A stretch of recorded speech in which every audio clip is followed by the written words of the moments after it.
Shalom, selamat pagi, selamat menyambut hari karunia Tuhan hari ini, hari Rabu tanggal 4 Januari 2023. Semoga Ibu Bapa dalam keadaan yang baik dan sehat. Mari kita memulai aktivitas kita hari ini dengan membaca dan merenungkan firman Tuhan dari Mazmur 72 ayat 1 sampai dengan ayatnya yang keempat. Mazmur 72 ayat 1 sampai dengan ayatnya yang keempat. Namun sebelum itu mari kita berdoa. Ya Allah, ya Tuhan kami, Bapa yang rahmani dan rahimi, terima kasih Tuhan membangunkan kami dengan tubuh yang sehat. Dan sebelum kami mulai aktivitas kami hari ini, kami akan membaca, mendengarkan, merenungkan sabda-Mu. Ya Roh Kudus, kuasai kami agar firman-Mu ini boleh mengambil tempat yang layak dalam hati kami, agar kami hidup oleh firman-Mu. Bersabdalah Tuhan lewat hamba-Mu, karena kami anak-anak-Mu telah siap mendengarkan. Dalam Kristus kami berdoa dan bermohon kepadamu. Amin. Mazmur pasal 72 ayat 1 sampai dengan ayatnya yang keempat. Firman Tuhan demikian. Dari Salomo, ya Allah, berikanlah hukum-Mu kepada raja dan keadilan-Mu kepada putra raja. Kiranya ia mengadili umat-Mu dengan keadilan dan orang-orang-Mu yang tertindas dengan hukum. Kiranya gunung-gunung membawa damai sejahtera bagi bangsa dan bukit-bukit membawa kebenaran. Kiranya ia memberi keadilan kepada orang-orang yang tertindas dari bangsa itu, menolong orang-orang miskin, tetapi meremukkan pemeras-pemeras. Ibu bapa, saudara-saudara yang dikasihi di dalam Kristus Yesus.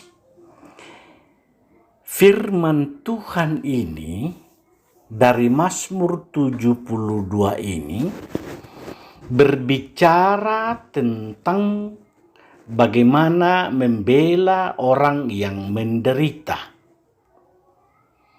Di mana Raja Salomo, sang raja yang terkenal karena hikmatnya itu, menguraikan untaian kata sebagai doa untuk kepemimpinan seorang raja.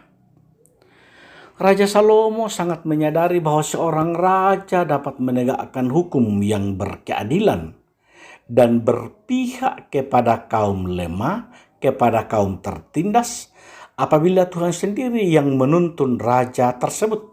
Ayat 1. Jikalau Tuhan yang mengajarkan hukumnya kepada raja, maka akan terwujud hukum yang adil.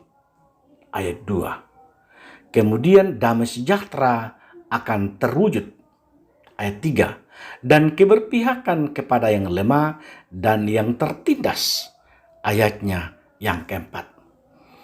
Jadi ibu bapa saudara-saudara, kita selalu merindukan kehadiran pemimpin yang dapat mengayomi semua orang, semua lapisan, semua golongan.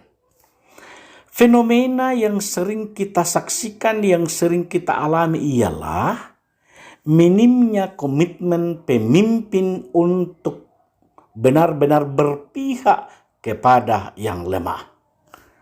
Hanya ketika mau mencalonkan, wah begitu dekatnya, begitu senyumnya, begitu ramahnya. Namun ketika sudah menduduki posisi jabatan yang dimaksud, tidak jarang banyak yang lupa. Tetapi masih ada juga yang tetap peduli kepada rakyat, terutama rakyat kecil. Di saat baru menggalang kekuatan, ditaburlah janji yang berpihak kepada yang lemah, kepada masyarakat. Dikala hasrat kekuasaan sudah tercapai, maka segala janji itu pun terlupakan. Tentu, saya katakan tidak semua pemimpin, tetapi kita tidak dapat menutup mata terhadap fenomena seperti ini. Maka jika saudara adalah pemimpin dalam bidang apapun, dalam bidang pemerintahan, dalam bidang politik, dalam apapun, agar Tuhan mengaruniakan hasrat kepedulian yang lemah, Tuhan pasti akan memberikannya. Dalam teks ini kita melihat bagaimana perspektif memiliki semangat dan orientasi bagi keadilan dalam teks ini. Kebenaran dan kesejahteraan bagi semua, terutama keberpihakan bagi yang termarginal, keberpihakan bagi orang miskin, keberpihakan bagi orang-orang yang tertindas dan tidak punya penolong. Perspektif ini menyadari bahwa kelangsungan hidup dan kekuasaan terletak pada ketundukan atau penyerahan kepada hukum dan keadilan Tuhan, serta pelaksanaan hukum dan keadilan itu dalam hidup dan pemerintahannya. Ibu bapak saudara-saudara, kita baru saja memasuki minggu pertama di tahun 2023 ini.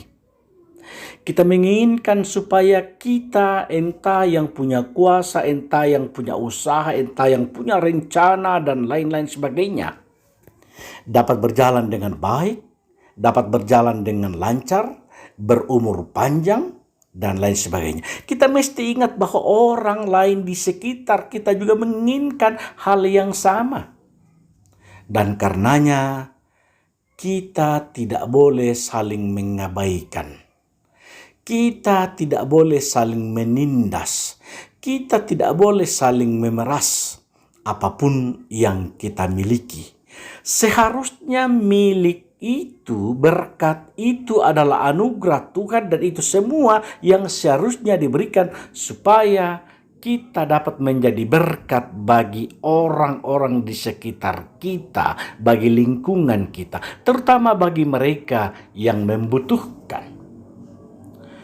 Doa harapan kita adalah bahwa Tuhan yang penuh keadilan, bahwa Tuhan yang penuh kebenaran, yang penuh damai sejahtera akan menyertai kita di sepanjang tahun ini, bahkan di sepanjang kehidupan kita. Kita akan merasakan keadilan Tuhan berlaku dalam hidup kita. Amin, saudara-saudara. Amin. Mari kita berdoa. Ya Allah, ya Tuhan kami, Bapa yang rahmani dan rahimi, Bapa yang kami sembah, kami muliakan dan agungkan di dalam Kristus Yesus. Terima kasih firman-Mu Engkau perdengarkan kepada kami hari ini untuk memulai aktivitas kami, pekerjaan kami. Tuhan memberkati setiap pekerjaan daripada umat-Mu, baik sebagai pengusaha, sebagai pedagang, sebagai ASN, sebagai orang tua. Tuhan memberkati apapun profesi kami, agar lewat pekerjaan kami menjadi saluran berkat-Mu, kami boleh menyatakan kuasa-Mu dan keadilan-Mu di tengah dunia di mana Tuhan menempatkan kami. Kami teringat untuk orang tua, para lansia kami yang tidak dapat lagi ke gereja untuk bersekutu beribadah. Namun, jikalau mendengarkan firman-Mu hari ini, kami berdoa untuk mereka, kiranya Tuhan melindungi mereka, para orang tua kekasih kami, agar mereka boleh menikmati lawatan tuntunan Tuhan dalam usia mereka, dalam ketuaan mereka, agar mereka tetap percaya, mereka tetap berharap hanya kepada-Mu Tuhan. Kami berdoa untuk beberapa saudara-saudara kekasih kami yang sakit, baik yang ada di rumah sakit maupun dirawat di rumah. Tuhan mengasihi dan memberkati mereka, agar mereka juga boleh menikmati kuasa dan kasih Tuhan. Kami berdoa untuk saudara-saudara kekasih kami yang dalam pergumulan, karena tempat tinggal, pergumulan karena ekonomi, pergumulan karena rumah tangga, pergumulan karena sosial kemasyarakatan, dan lain sebagainya. Begitu banyak pergumulan yang kami hadapi. Namun dengan iman kami percaya Tuhan akan memampukan kami menjalani semua itu dan kami boleh mengenal kuasa dan kasih Tuhan. Kami berdoa untuk pemerintah kami. Kami berdoa untuk Bapak Bupati dan Wakil Bupati di daerah kami. Kami berdoa untuk para camat, kepala RT, kepala lingkungan, semuanya Engkau pakai sebagai saluran berkat-Mu untuk mengatur dan menata bangsa ini, agar kami hidup bersama dengan rukun, tentram, damai, dan sentosa. Kami berdoa kepada-Mu Tuhan di dalam Kristus Yesus Tuhan kami berdoa. Amin. Selamat beraktivitas bagi Ibu Bapa, Tuhan memberkati kita sekalian.